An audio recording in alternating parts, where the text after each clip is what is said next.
赶明儿你们兄弟俩背上金条，跟我去茶商会走一趟，兴许侯二爷也就把气儿消了，行不行？不行。凭什么呀？我不去。你不去谁去啊？哎，吴家，你们这两个可不能忽悠人啊！哎，你上次挨揍还没够是吧？不，你瞧瞧他，负荆请罪。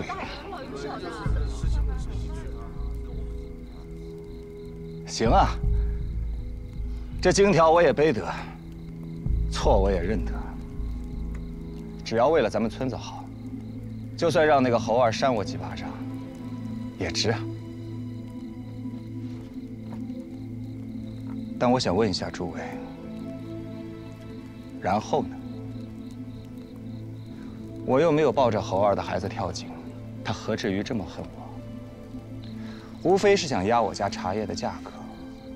如果在这个时候我还去负荆请罪，他要借着势把全村茶叶的价格再往下压，那你们现在手上的茶叶是卖是不卖啊？哎，卖是不卖？对，压价。卖是不卖？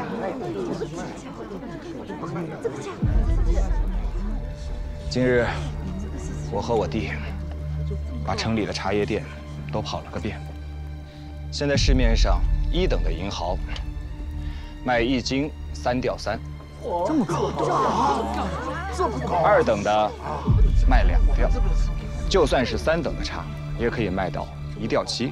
1吊7。但那侯二，他一张嘴就要用1吊3的价格来收我家最好的茶叶，这中间的差价全部进入到他的荷包里去了。哦，咱们每天在这里辛辛苦苦的种茶，累死累活不眠不休，就是给他姓侯的发财吗？侯二也太不知懂事了！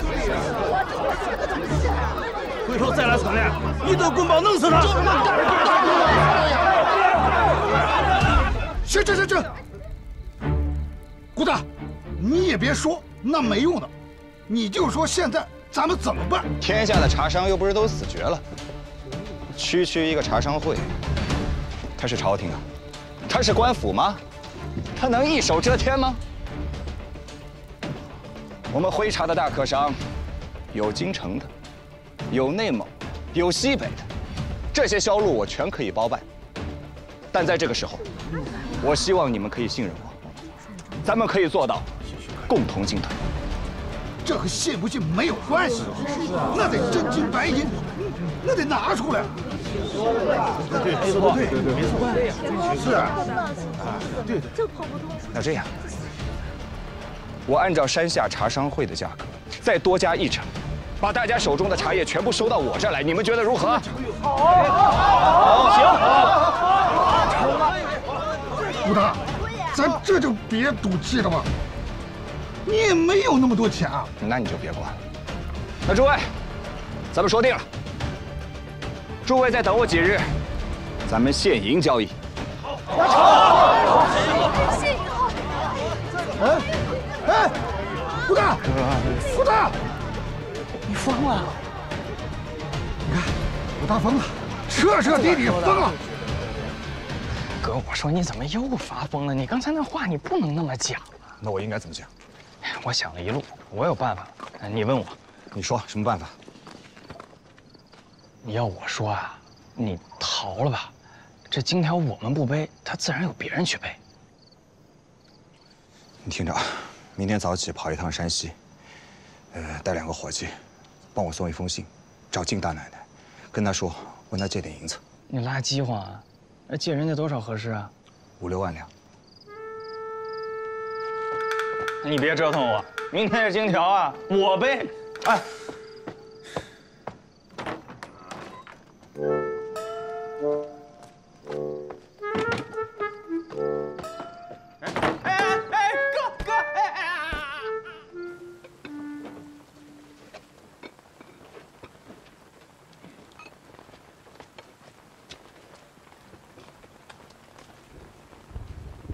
八英老爷在吗？毕八英，这位先生客气了，有什么见教？知道八英老爷一直在徽州和草原两地做茶叶生意，我就是本地茶商，带了一些我家的样茶过来，希望您看看。山不转水转呐，啊！不怕告诉你，古大，这间客栈里住的所有茶商都是你侯二爷我的兄弟。我现在送你一句话：俩山叠一块，你给我出去！还敢跟茶商会作对？哼！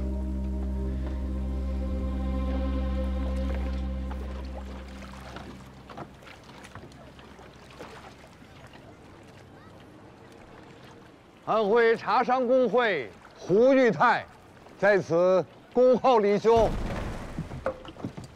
哈哈，吴老太爷，李兄，请。请。安徽今年1等的瓜片、银毫、猴魁，全部照价全收。太好了，您一来呀，我就算心稳了。啊，不过呢，这次请您来安徽茶商公会呢，还有个不情之请，还望您多多成全。万茶大会，哎，正是。这回呢，安徽无论如何也要我个头筹。哎，诸位，坐。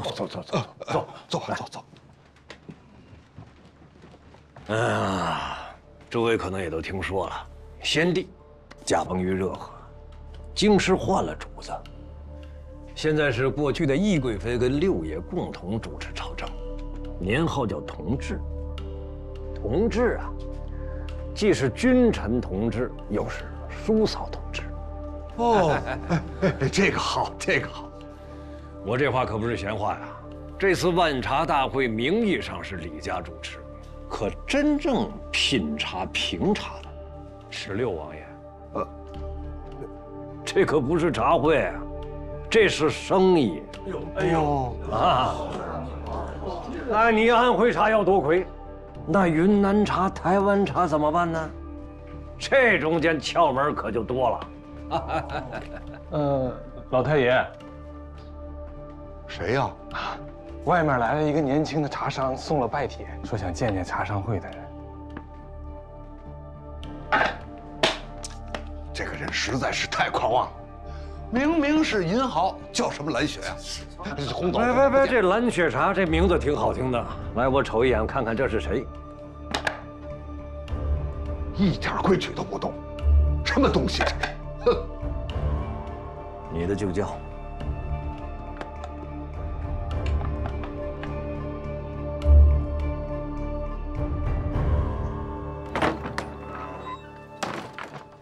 我们老太爷说了，没工夫见你，正陪客人谈事儿呢。来，原帖奉还，请回。哪里来的客人？顾兄，李清兄，我就猜到了，想必就是你。行，别在这儿说，先走。你怎么刚到安徽来就得罪了那姓胡的家伙呀？那老东西是个死脑筋，他眼睛里能夹你。你听我的，找个时间，我想办法帮你俩说个说个。你这次是随你爹一起来的吧？在山西的时候，我把他得罪得死死的，指望着他来帮我，算了吧。也是。那这样，我还认识一些当地的茶商朋友，我自个儿掏一笔钱，让他们把你那些茶叶收购了。总之不能让你亏了吧？有你这句话，我已经明珠肺腑了。哎呀，只是我家这蓝雪茶呀，那可是千古的美女。要是只混迹在庸脂祖粉里边，我觉得未免太可惜了。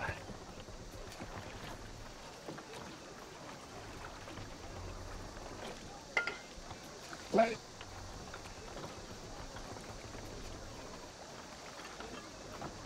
蓝雪，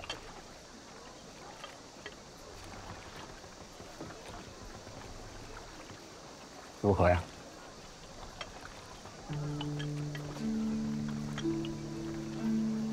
天姿国色，果然是知己啊，肯说真话。可那有什么用啊？北京的茶商都听我爹的话，你又把安徽的茶商会给得罪了。这么好的茶真是可惜，或者卖给那些蒙古人。啊，蒙古人已经给我得罪完了。这怎么到哪儿都得弄得鸡飞狗跳的呀？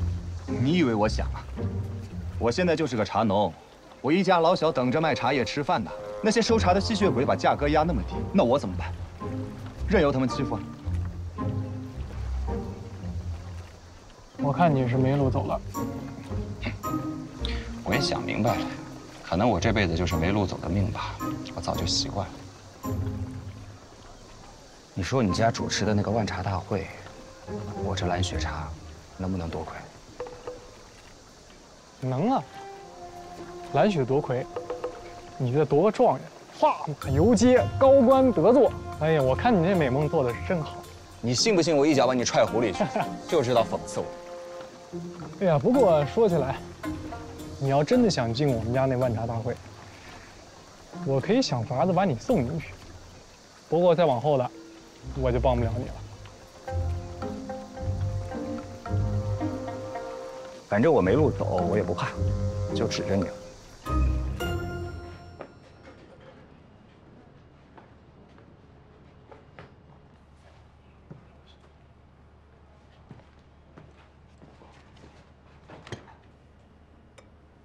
爹，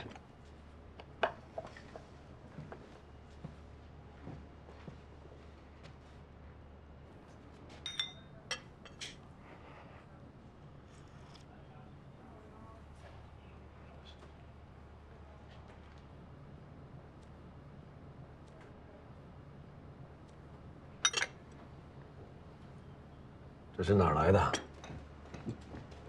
爹，这就是那个蓝雪茶。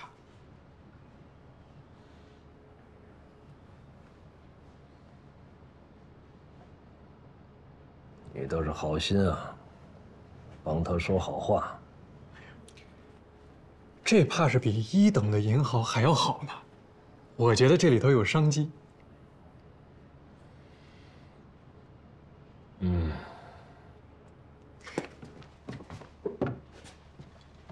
我觉得呀，那姓胡的老头他也太霸道了。这么好的茶，就因为不合他的心意，说不要就不要了。要我说呀，咱们要是每年能把这蓝雪茶都放在咱们自个儿的茶行里，那岂不是？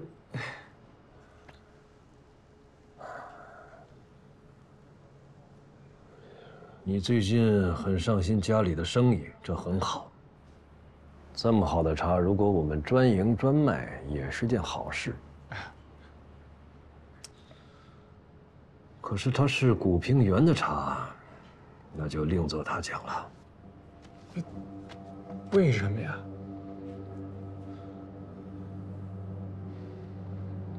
我问你，如果我们拿了他的蓝雪茶，他会怎么样？我谅那姓胡的也不敢跟您闹翻呀。咱拿就拿了，他敢得罪李家吗？你说的也对，但是他会心生怨恨啊，因为折了他的面子。假如我们的敌手这时候跟他勾搭，那立刻就反了，我们多年经营的关系那就没了。再说他这个茶，一年有多少产量？我们几百家店铺啊，难道就靠它来维持度日吗？假设这些都不存在，我这么做，岂不是鼓励了像古平原这种哗众取宠的年轻人的气焰？有朝一日，他会不会跟我们平分利润，或者是干脆自己拿走卖，不跟我们合作了？这就像是项羽见到了秦始皇一样，想取而代之啊，很有这种可能。野心这个东西啊，它就像是心里的一团火，着起来容易，扑灭就难。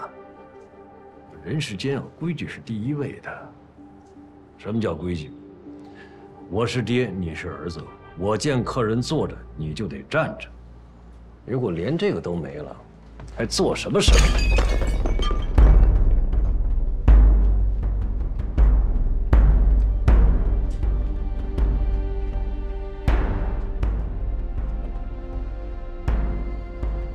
送你7个字：芝兰当道也要出。我已经告诉京师所有的商人，不许买古皮庵的茶。你也不要搞小动作，让我知道不会饶你。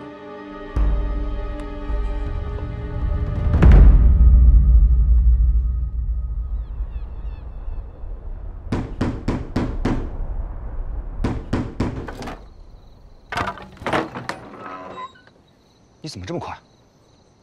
以后能不能交代我点人能干的活儿？你说你让我干的都是什么事儿？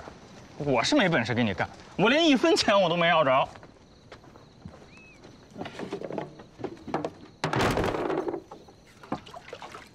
哎，屋里烧着热水呢，你喝这些生水也不怕拉肚子？拉肚子拉死了我清静。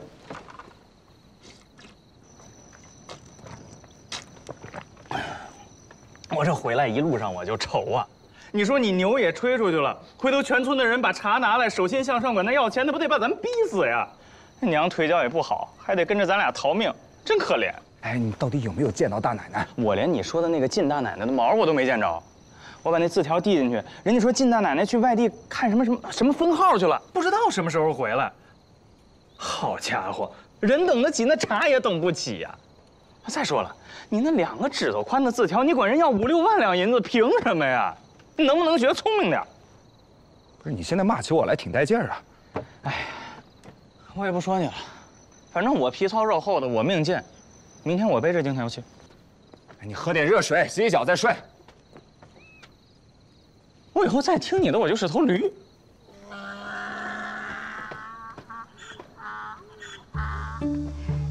哎，放里边吧。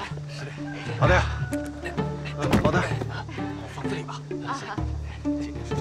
慢点。哎，朱老三，就你最鸡贼啊，别缺斤少两。不会不会。来。发财我来帮你。谢阿姨。你们家也没烧茶。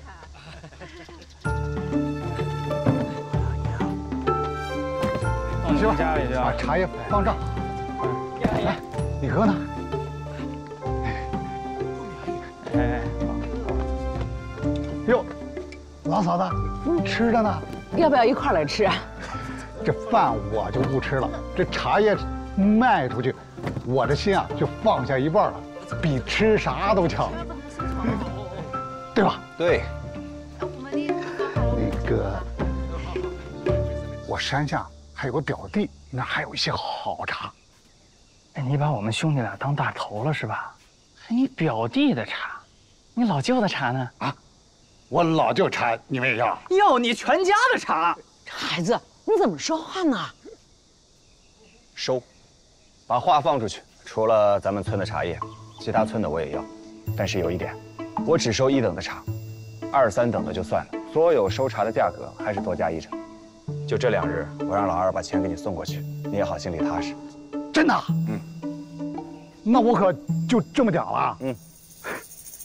谢了。谢老嫂子，哟，谢二爷，谢二爷，告辞。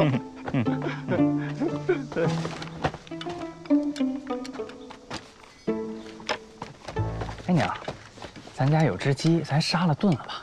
养得好好的，你不是要留着下蛋吗？下蛋，咱连个蛋都吃不着了。您没听说吗？咱补过了，我哥带着咱娘俩作死呢。你们兄弟俩在说什么？您没看见，前2天啊，我哥的脑袋被驴给踢了，他把全村的茶都给买了，全在外边铺着呢。您是没看见，还吃得下饭呢。你不可以这么说你哥，没规矩。老大，你干什么啊？你不是听他说了吗？我就是收了点茶叶，我在城里给老二开了个茶店，那怎么也得有东西卖吧？行，你别笑嘻嘻的。你是里100万啊，占着房，躺着地，金山银山数不过来，你拿什么给人家呀？上次那金条哥你给我背上吧，我爬着我进城，死半道上你可别管我，死了清静。古先生在吗？我要茶了。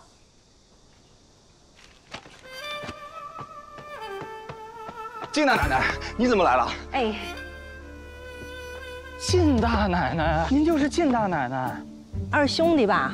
那日不巧，我去了大同分号，说是二兄弟来过，饭没捞着吃，茶也没捞着喝的，我这不落人劲儿的，赶紧来赔个不是，对不住了。哎呦，不敢不敢，金奶奶里边请。哎，娘啊，娘，这是我山西的朋友。给老太太请安，祝老太太身体安健。快起来，快起来，请客人到里屋去喝茶。老太太，我扶您进屋里说话去。哎，我们当家的还得老几问问你好呢，带来礼物啊，我也都捎来了，赶紧过来。是，大奶奶，大奶奶。哎哥，这些礼品是真的假的呀？你不信啊？把箱子打开自己瞧。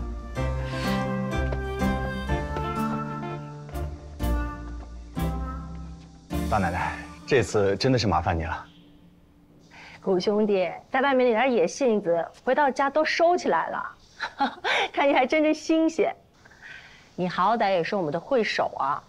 哎呀，那都是假的。这孩子又做什么会手啊？又回老太太话，谷兄弟啊，是我们山西票号商会的首领，山西3000家票号，只要谷兄弟的一张字条，自当人人遵命。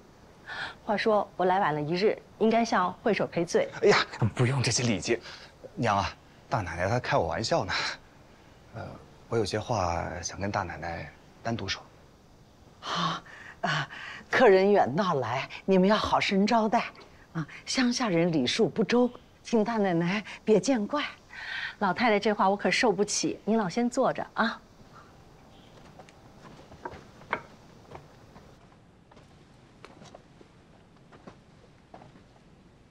大奶奶又何必亲自跑一趟呢？离开山西的时候我也讲了，以后就没有会手这一说了，您就别开我玩笑了。谷兄弟也能住在这里泰然处之，真是大英雄啊！那些得罪你的人啊，全是瞎子。哎，我现在就是一个茶农，谁都可以得罪我。倒是大奶奶您，千金之躯跑这么远的路，我心中实在是惭愧啊。这句话就说的不对了。以我们的交情，谷兄弟啊，这千里万里的都得朝发夕至啊。当家的身子弱，不方便出门，我若不亲自跑一趟，那是断不能放心的。怕你用的不方便，全部换成了京城4大行的银票，1万两一张，一共有20张，现银兑付，不知道够不够使？我也用不了那么多呀。用不了就存着呀。我当家的说了，难得谷兄弟能开口，我们可是太高兴了。小小一个安徽的茶商会都敢挡谷兄弟的道，真是让他吃了猪油蒙了心了。只要你一句话，咱们把安徽所有的茶叶都买下来又如何？反正李大哥是做茶叶的，路子有的是。我现在就是一个种茶的，跟村里的人赌口气，我也不想弄得地动山摇的。不管怎样，在这里谢过金大奶奶了。行，听你吩咐。如果没别的事儿，我就先告辞了。这商场如战场，一刻都耽误不得。这么快啊？不留下吃口饭吗？你以为我来安徽只有一件事儿啊？听说合肥就要克复了，我这一路过来就是来看看什么时候可以把银号开过来。谷兄弟，你有你的生意经，我也有我的生意经。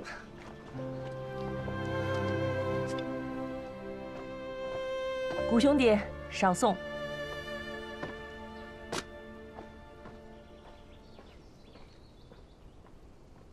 不让须眉，自当如此。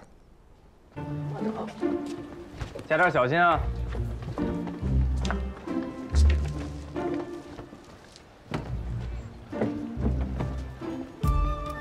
跟你们说啊，这所有的茶呀，都按照等级分开放好。这仓库不够用了呢，我们可以再租。我哥说了，只要是来送茶的，只要是头等，都按照比茶商会高一成的价格收下来，知道吗？是。二爷，船租好了，您看看去吧。看看去。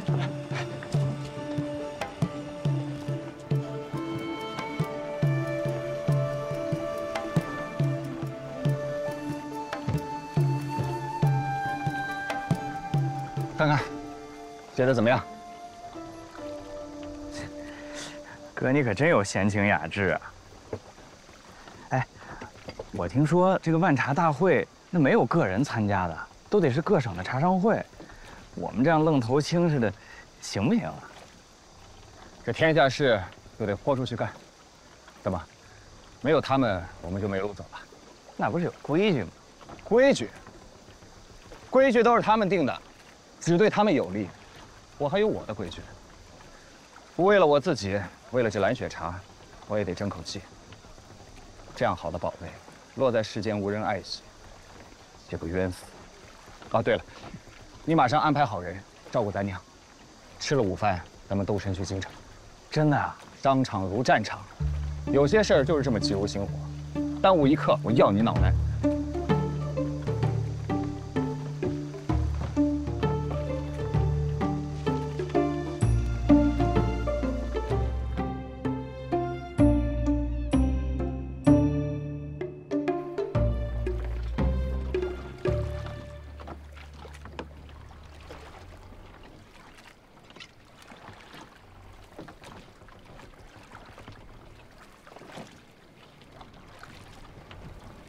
哥，这么晚了你还不睡啊？来一口。我不喝，我都困死了。就快过山东境了。本来想着这一次回来，可以做一只太平鸡犬，在家里好好服侍老娘，可没有想到，还是要四处漂泊，这可能就是命了。哎呀，话说我还是第一次去京城呢。你想老老实实在家待着，我还挺想出去逛逛的。这以后成了亲，老婆孩子一大屋的，倒没那闲工夫了。四处跑，也有四处跑得好。你看过草原上的星星吗？那里的星星跟这边的完全不一样，很亮，很美。哥，你说的是什么呀？这回出门前，娘跟我说，就当跟你见见世面，生意做成做不成的不重要，主要是平安。你也是，就当散散心，别老想着白小姐的事儿。我已经想明白了，一梅她是个人，又不是个物件，她喜欢谁不喜欢谁是她的自由，连她爹都做不了她的主。但有些人就不一样了，他是在里面疼，半夜酒醒，推枕而起，感觉心口憋得慌，就好像喘不过气一样。哥，你今天好奇怪啊，你怎么了？酒喝多了。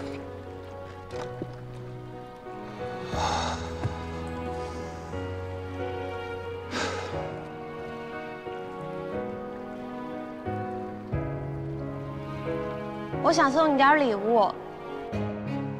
我看书里写，读书人在送行时都会写诗互赠。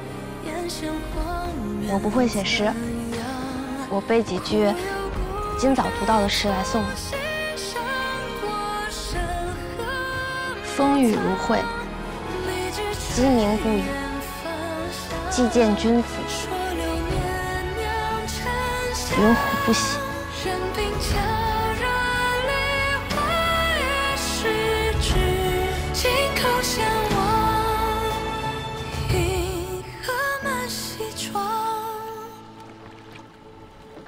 忽有故人心上过，似贫似小，两茫然。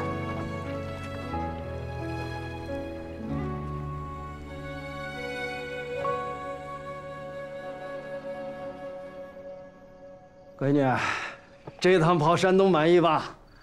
我又接了一趟去江西婺源的活儿，那边我陆领导的朋友多，风景又好，咱们再好好去玩玩。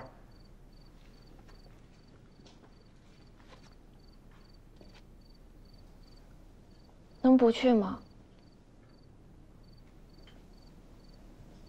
我想让你歇2天，这显得我多不孝呀。你倒说起我来了，那你倒是开心点儿啊！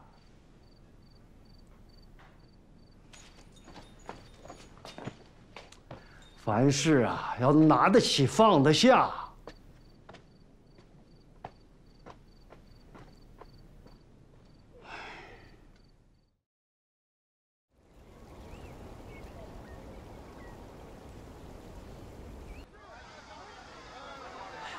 哎呀！这是安徽来的古平岳老爷吧？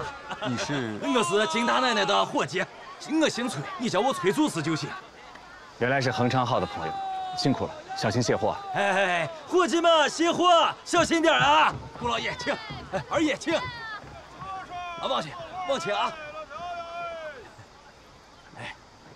来，哥，你这北京朋友还不少啊。上一次从这里离开的时候，我是披枷带锁，被人押着走的。要不是万不得已，这辈子都不想来。顾老爷请。就这马车。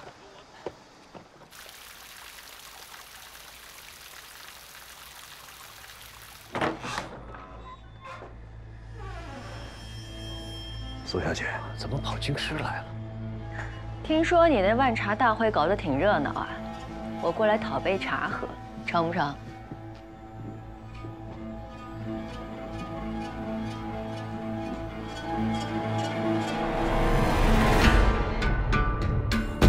参加万茶大会的客商，凭着户部发下的令牌，验明正身在即，万闯者重刑。完了，你这朋友把咱坑惨了，他不来，咱们怎么进去啊？糟了，这回。谁关门啊？谁关门？谁呀？放我出去！谁关门啊？少爷，就今儿一天，老爷下的死命令。说您出去走半步路，那就是换头路。您哪儿换什么头路？你敢？人都认好了，哥们儿，你别愣着，你想想办法呀。这么大的王府，不可能只有一个门，咱们再找找，看看有没有其他门可以进的。往那边走。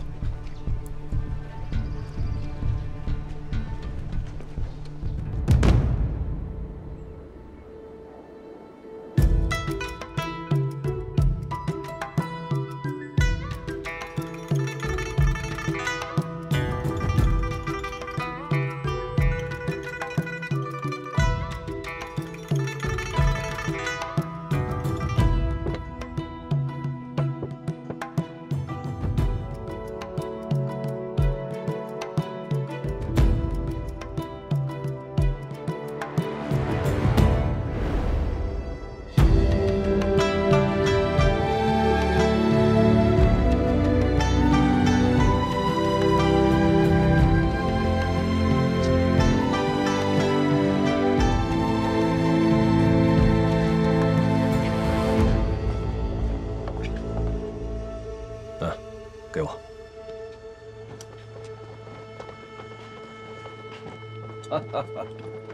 公公康健啊！请起，请起。让财神爷给我做揖，咱家的面子可不小啊！公公红光满面，我看呐，您是修道有成，这要得道成仙呐！哪儿啊？咱家修道都是为了多活几年，好伺候王爷。是，您得着。嗯。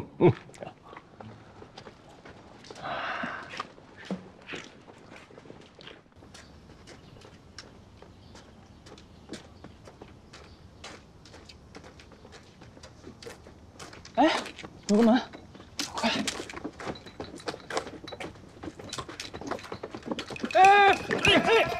对，猴崽子，抢什么抢？赶着投胎呀？干什么你？这摔了你可赔不起！去，好大的口气！放着骆驼不吹牛，你信不信我揍你？哎，你摔着了吗你？让人家先走，你们先。你怀里边包的什么呀？那么金贵，说出来怕吓着你。那你吓我一下，我可好久都不知道什么叫害怕了。我们家种的蓝雪茶，这等闲之辈可喝不起。万茶大会的魁首，行，胡吹大气！这万茶大会刚开，您这魁首怎么还没进门啊？没摇牌。这浑人倒也有趣，让他跟我们一块儿进去吧。我倒想尝尝这茶。 蓝雪茶，这名儿倒不错。跟我吵架，这是男的女的？他们京城人说话怎么不男不女的？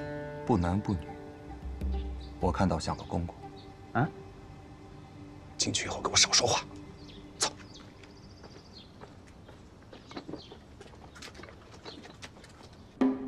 恭亲王，醇亲王到。 奴才给王爷请安，给王爷请安。王爷，各省的茶商会都已经准备就绪了，请王爷的事。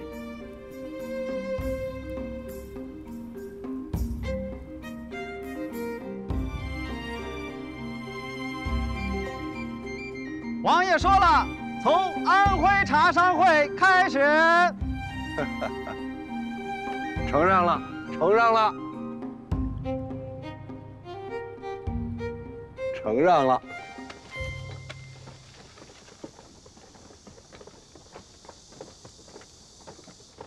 招招，兵爷，我们是参加万茶大会的，你拦着我们，那真耽误了事，你担待不起。你们进得了大门，知道怎么进二门吗？兵爷，我们是乡下人，刚才进大门也是同乡帮着办的，如何进这二门，还请点拨一二。进二门的门包，5000两。 5000两，你们两个1万两，还得说清楚你们是哪家茶商会的，少不得我派人跑一趟，让你们茶商会的会首出来领，我才能放行。啊，明白。怎么办啊，哥？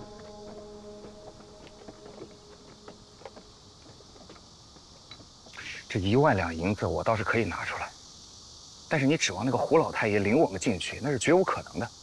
我就说不该得罪他们嘛。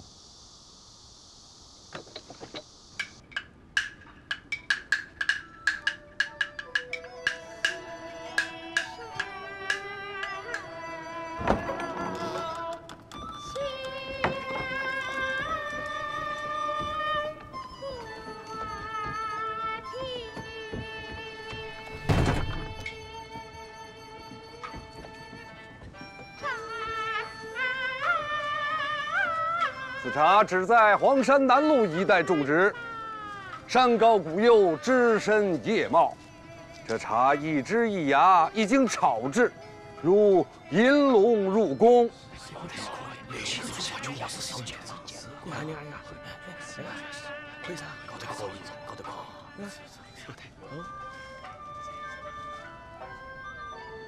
老七，你看看，嘿，这安徽茶商还有个唱戏的。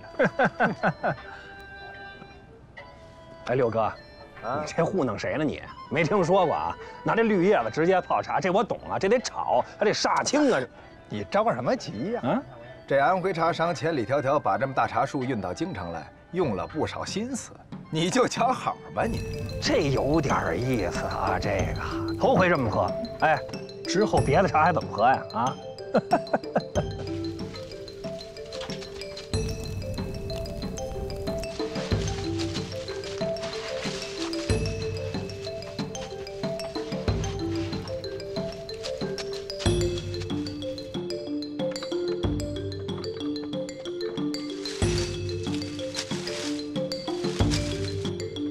别着，哎，小的是湖北茶商会的，门包5500，走人，走。哎，又走，谢谢啊。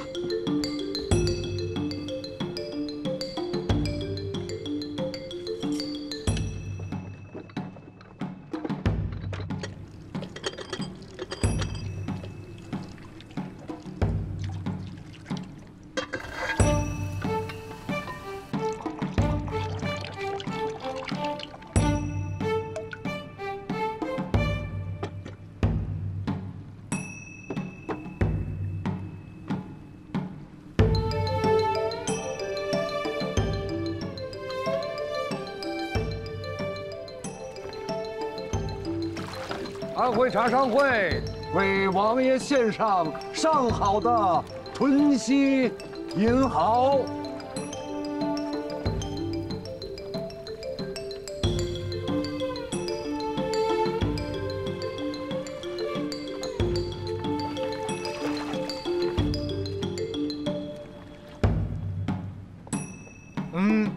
来了，尝尝啊，现炒的。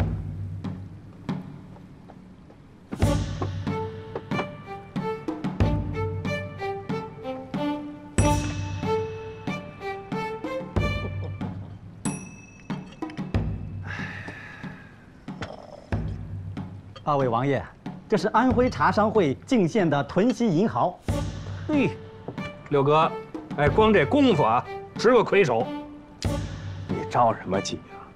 有的是人孝敬咱们，咱不用活。哎，这千里迢迢的来，连个万茶大会的毛都没看见。这但凡能进去凑个热闹，我回去也有的吹啊。哎，嘿，怎么不进去啊？不是要拿魁首吗？这不是那不男不女吗？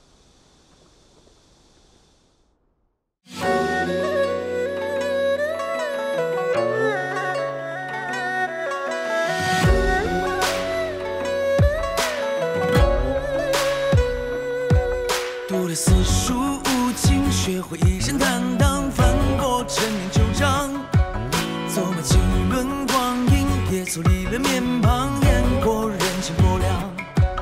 我看过万里雪茫茫，也曾被谁紧握不放，只剩这一柴米油盐中口随一张，翻一歌声，趁机回肠，好戏正在开场。天下有道理千钧一气万两，做人应如同伴，外圆内方，一步烽烟一条路，一生用脚步丈量。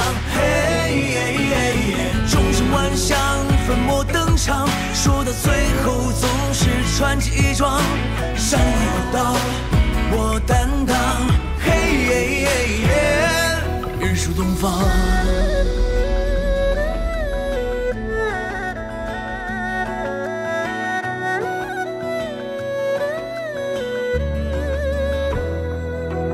流过多少血泪，只要爬得起来，纯洁当作小将，还能喘一口气，就撑起这脊梁，扛过刀剑风霜。人生在世本就长，咬紧了牙关走一趟，凭谁人说痴心妄想，众口随一张，翻一个身，纯净回肠，好戏正在开场。天下有道理千钧一气万两，做人应如同伴，外圆内方，一步烽烟一条路，一生用脚步丈量。乾坤过尽人间万象，尘埃落定留下传奇一桩。山河浩渺我担当。日出东方。